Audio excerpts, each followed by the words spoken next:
Man, I miss the days when KnifeTube was still relatively young, when blade forums and knife forums were where everybody would gather to discuss the hobby, and people would discuss what was the best alternative to this knife, what was the best alternative to that knife, and probably the most common conversation was, what is the best poor man's Sabenza, or a more affordable version of the Sabenza?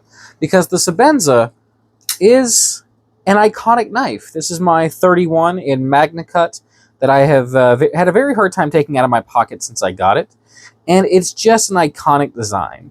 I mean, the combination of a high-end blade steel, a titanium frame lock, which Chris Reeve literally invented, and also S30V was engineered because of Chris Reeve, which was a big deal. So you had an S30. This is Magna Cut, but I mean back then we had an S30V blade and a titanium handle with a frame lock, an improvement on the Michael Walker liner lock. It's a knife that everybody wanted, but was very, very expensive, and not many people could buy. So it naturally brought up the question: what is a great poor man's Sabenza? And people threw around all kinds of different topics, all sorts of different possible suggestions. But the Bradley Alias was far and away the most commonly named option. And yes, these knives are long since discontinued. They're a part of the past. They're historic. But I don't think that that means I can't review them in the modern day and age. If anything, I think it's interesting to look back on what was widely considered the best alternative to the Chris Reeve Sabenza at the time and see how well it's held up in the modern knife world. I think it's a really fun idea. So here we have my Alias 1, which is model 17600, first production run, and my Alias 2, model 17650, also a first production run. I like to show the packaging whenever I have it. The packaging is identical in this case. You get a little drawstring bag, a notework that tells you it's extremely sharp, take care, blah, blah, blah. Don't misuse it. Don't use it as a chisel. Don't pry open paint cans with it. All of that fun stuff. Now, despite being Bradley Cutlery branded, these knives were made by Benchmade. Okay? So they are Benchmade produced. So you could almost consider these to be Benchmade knives. So if you are a huge Benchmade fan, and I'm assuming many of you are, this is kind of like me doing a review of some Benchmade products. And I just have to say that these really are nice knives. If you're hoping I'm going to bash them, you're not really going to get that, because I'm not going to say that much negative about these. I think these are fantastic everyday carry knives. In the case of the larger one, it would be a good self-defense knife. But have they stood the test of time? Well, that's a very interesting question. To me, these are what I would say is the definition of an homage knife. Okay? A lot of people like to use that term these days for copies, clones, counterfeits. And to me, all of those things are very distinct. I think we have 4 tiers of inspired design. Again, I plan to make a full video talking just about this. But to me, an homage is, if I bring in the Chris Reeve Sabenza again, where you're inspired by something and you want to do your own take of it, but you don't want to just, rip off the design. So if we look at the Sabenza, we have these beautiful blue anodized thumb stud and standoffs here, the lanyard pin, all of that, with a titanium frame lock and a premium blade steel, originally S30V. So Bradley Cutlery gave us their own design with blue anodized thumb stud and standoffs, a titanium frame lock knife in S30V. And they offered it in both a large size and a small size, both of which would mirror the sizing of the Sabenzas. I don't have a real small Sabenza, but I do have this KB Tool 21 small, which is a clone, that if I bring this in just for the way of illustration, you can see, yeah, it's very clearly showing a pattern of what Bradley wanted to do. They are homaging the Chris Reeve Sabenza without ripping it off. And I think that's a really beautiful thing. So both of these blade knives share an overall the same design, but they have different sizing. Okay, so what we have is a what I would call almost a modified spear point blade. It's almost a drop point. In the case of the large, it is 3.6 inches. The small, it is 2.9. It is flat ground from about 3/8 of the way down the grind and beautifully stone washed. Just look at that. Excellent belly for slicing, a nice fine tip for penetrating all of your bubble mailers. And as I mentioned previously, we are in S30V steel, which I still think is an excellent steel. Has it been outclassed in this day and age? Yes, in the modern knife world, we can get better steels than S30V, especially for the, I think, 250 for the Alias 1 and about 200 for the Alias 2 is what I think they're going for in the secondary market. So basically, they're still selling for what they originally retailed for. We can get better steels, but it's a great performing steel. It holds a fantastic edge. It's not hard to sharpen, really. It takes a beautiful edge. It has good rust resistance. I like S30V. I think it's still a more than adequate blade steel.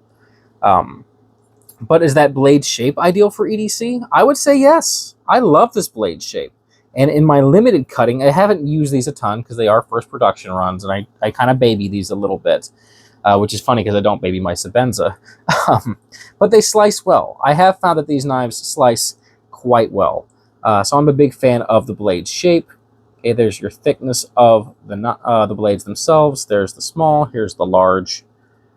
Again, it's the exact same knife, just scaled up or down. I like the blade on the Alias. If we bring it in against the Sebenza, this is not a comparison video, that'll come one day, but you see it's a totally different shape. And again, this is what I mean by being an homage. They're getting a lot of the same things right, but they're going in their own direction with it, which I love to see. The deployment and lockup on these is a little bit of a miss for me, because in order to get these to where they would lock up tight and be as centered as possible, which we'll talk about centering now, you can see the small one, the Alias 2, is favoring that right-hand side quite heavily, and that is with that pivot adjusted as well as I can get it while still being deployable. The large, once I've adjusted the pivot enough, I've got it to where it's perfectly centered, but it's hindered deployment speed. I can still get it to come out sometimes, but more often than not, I need a little wrist pop now that I've got it centered. It does lock up nice and tight. Let's bring out the small. Same situation, and it's nowhere near centered. With just thumb action now, it's a little tougher to get it to come all the way out. I usually have to give a little wrist pop now. And again, this one's still not perfectly aligned. It does lock up tight, though. You can see our frame lock. It is a 6AL4V titanium handle for both of these knives, beautifully bead blasted. And there is your lock bar. And yes, it is just titanium on steel. This is before we had the idea of lock bar inserts or over travel stops to keep those lock bars from being hyperextended.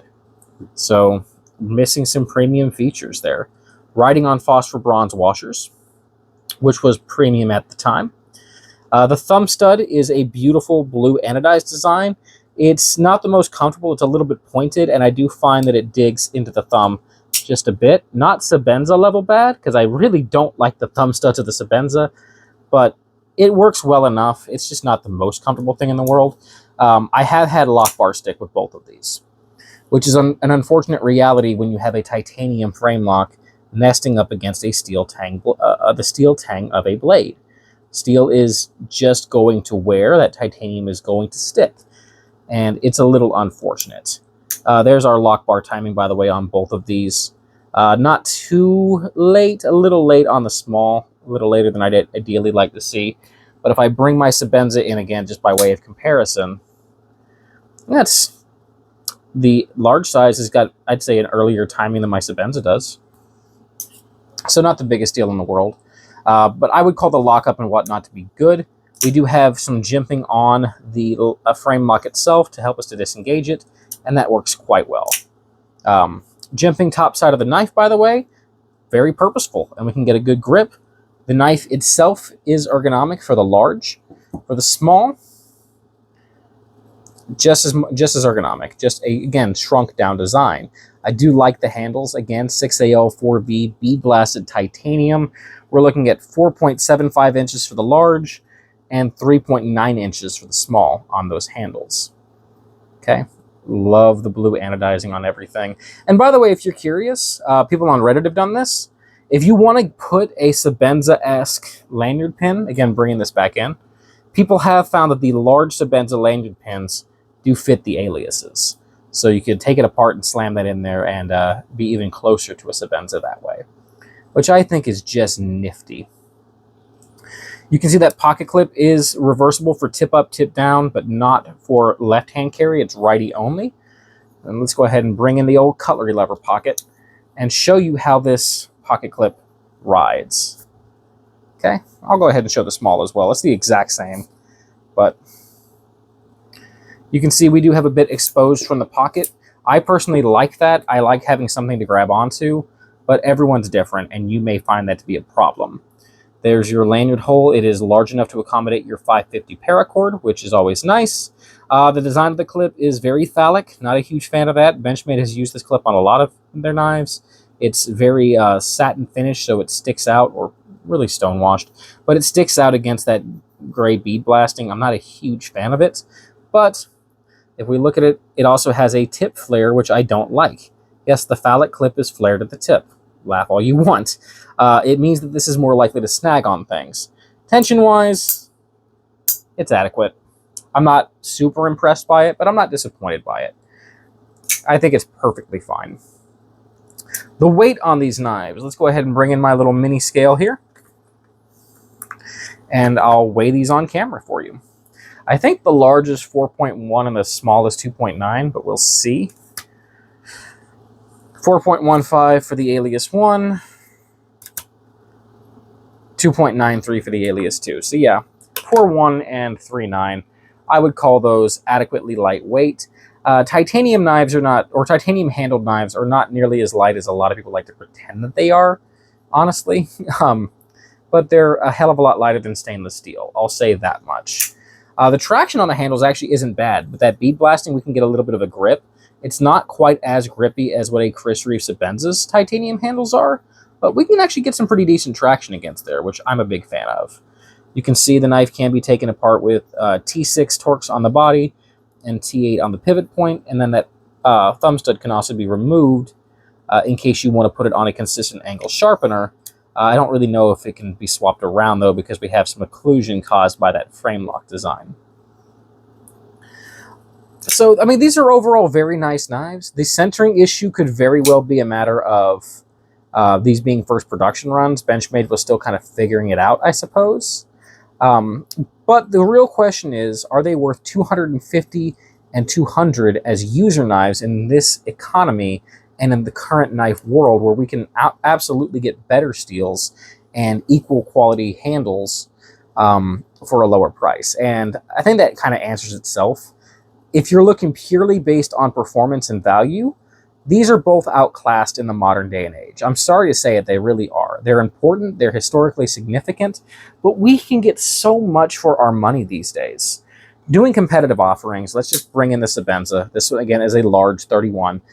This is a much more expensive knife, about $500. This is a Magna Cut blade, 6AL4V titanium frame lock, ceramic ball insert on the lock bar to interface with the blade. The pocket clip is positioned to where it is also an over travel stop. The ergonomics are superior on the Sebenza than the Alias. They just are. It's a better knife, but you're going to pay twice as much for it. And then again, I don't have a small Sebenza, so just pretend this KB Tools clone is a small Sebenza. Okay, those would be, you know, good competitive offerings, but they cost quite a bit more. That's not really illustrating my point. Well, fine, let's illustrate my point. How about this? Maxpedition Excelsa Large and Maxpedition Excelsa Small. Also discontinued, but widely available. You can see pretty much identical sizings.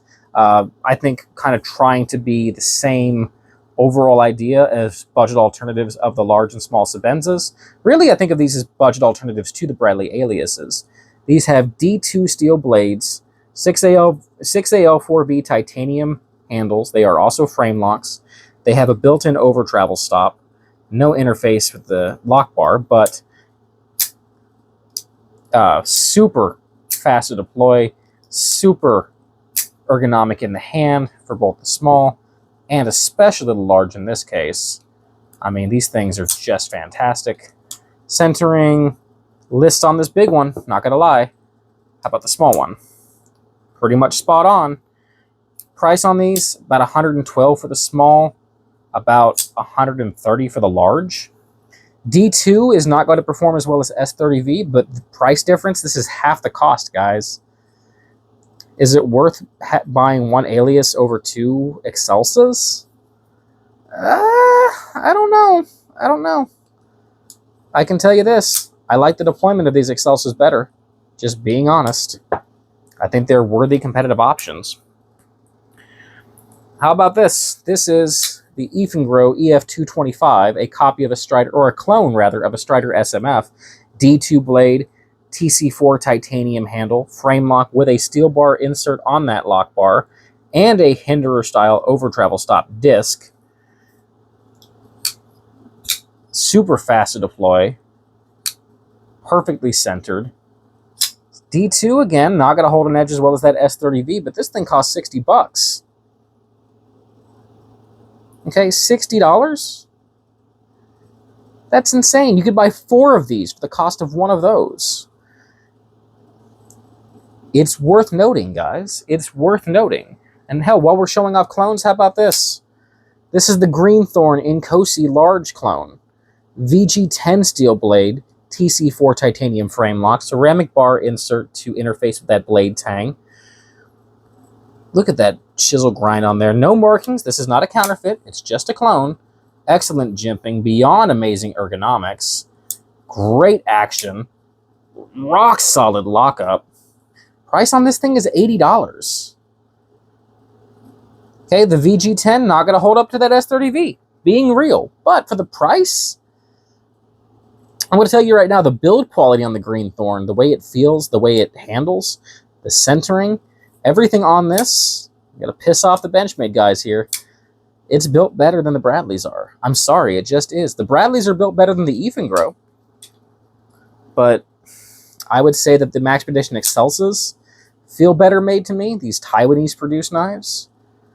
And this Chinese-produced Greenthorn, I think, is above the quality of the Aliases. Just in my opinion.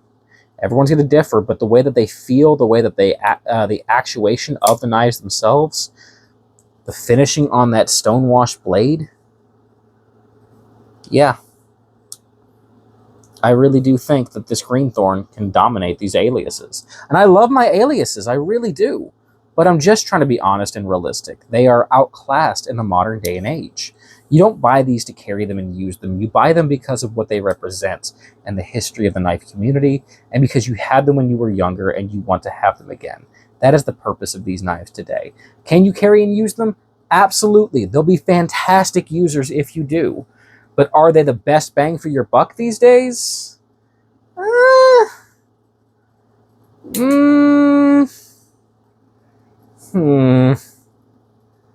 I have a very hard time saying they are. I love that they're US made, but you're buying secondary market now anyways, so you're not really stimulating the US economy much more than you are buying anything else.